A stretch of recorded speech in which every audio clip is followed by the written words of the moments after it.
Là, après avoir réalisé les clignotements de nos LED à base du timer 0, les interruptions de timer 0, et que le temps maximal qu'on ait de retard c'est 65 millisecondes, on se demande comment maintenant on peut augmenter ce temps-là, comment on peut clignoter nos LED par exemple à 1 seconde de retard. Donc, dans la présentation, on avait dit que bon, pour le faire, il fallait ajouter, compléter par un compteur. Et on a calculé la valeur du compteur qui est 15,31 qu'on allait ajouter pour pouvoir compter les 1 seconde de retard pour les interruptions du time. Donc du coup, dans notre code, il nous faut ajouter ces compteurs-là. Donc on va les déclarer dans ce bloc.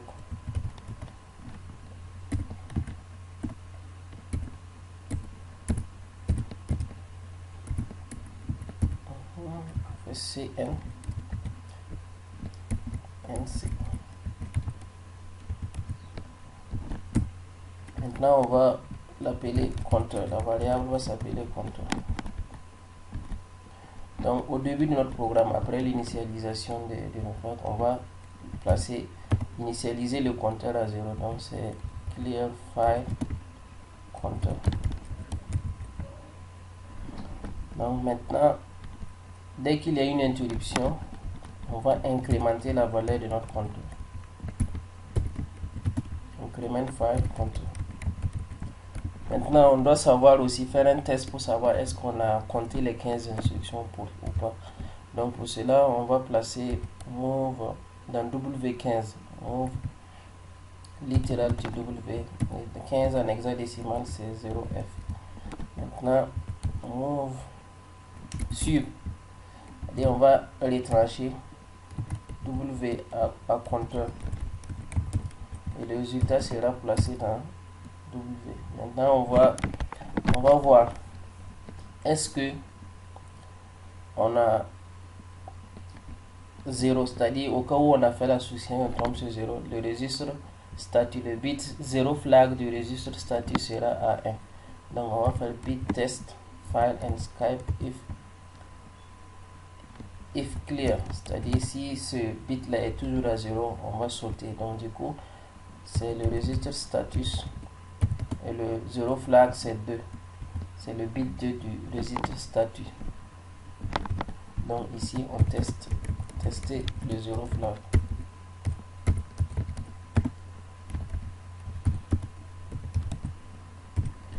Là.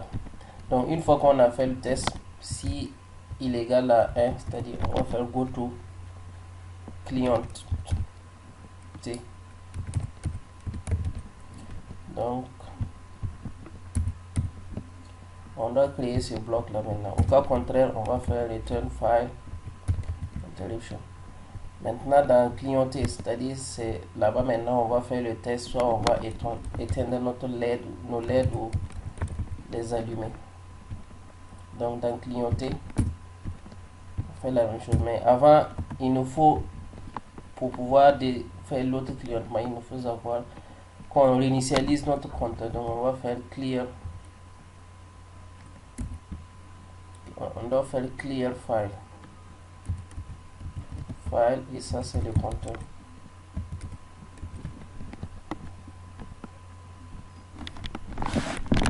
Donc une fois qu'on a fait le clear file du compteur, donc on incrémente aussi et on le place dans. Donc on récapitule, on a dit que pour pouvoir augmenter le temps de décalage, il nous faut ajouter un compteur supplémentaire qui va compter le nombre d'interruptions qu'on a. Donc il nous faut compter 15 interruptions pour avoir 1 seconde. Pour cela, au début, on initialise notre compteur à 0, on le déclare dans le bloc des variables, ces blocs code, ces blocs.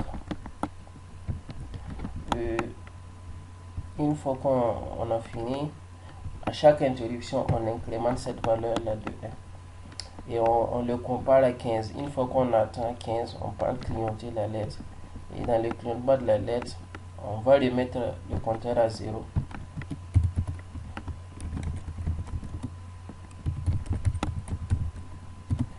set compteur, c'est-à-dire on va initialiser le compteur et on va tester, soit on va allumer ou éteindre les lettres. Donc on compile.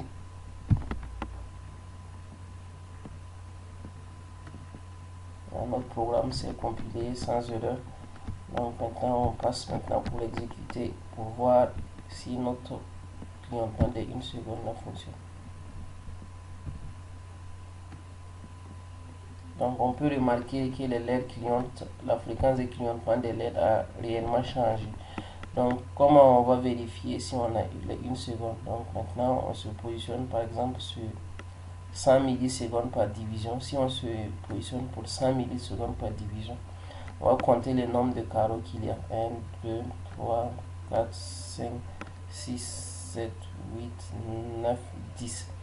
Et on remarque que le dixième n'est pas totalement rempli. Et cela est dû au fait que quand on dit les 15 instructions, c'est 15, normalement c'est 15,31. Ce n'est pas, c'est une valeur à virgule. Ce qui fait que la valeur n'est pas, la précision n'est pas exacte. Donc du coup, avec le compteur, on a pu décaler notre clignotement de nos LED là à 1 seconde. Donc notre programme marche très bien et c'est ainsi qu'on peut utiliser pour temporiser d'autres actions qui vont peut-être s'exécuter 1 seconde, 2 minutes plus tard ou quelque chose comme ça. Donc du coup, c'est en détail les explications du fonctionnement du timer 0. Si vous avez aimé la vidéo, n'oubliez pas de liker et aussi de partager avec vos amis. Laissez aussi des commentaires si toutefois il y a des points qui n'ont pas été clairs ou quelque chose comme ça, voilà, et pour qu'on puisse améliorer le contenu de la chaîne. Merci pour votre attention.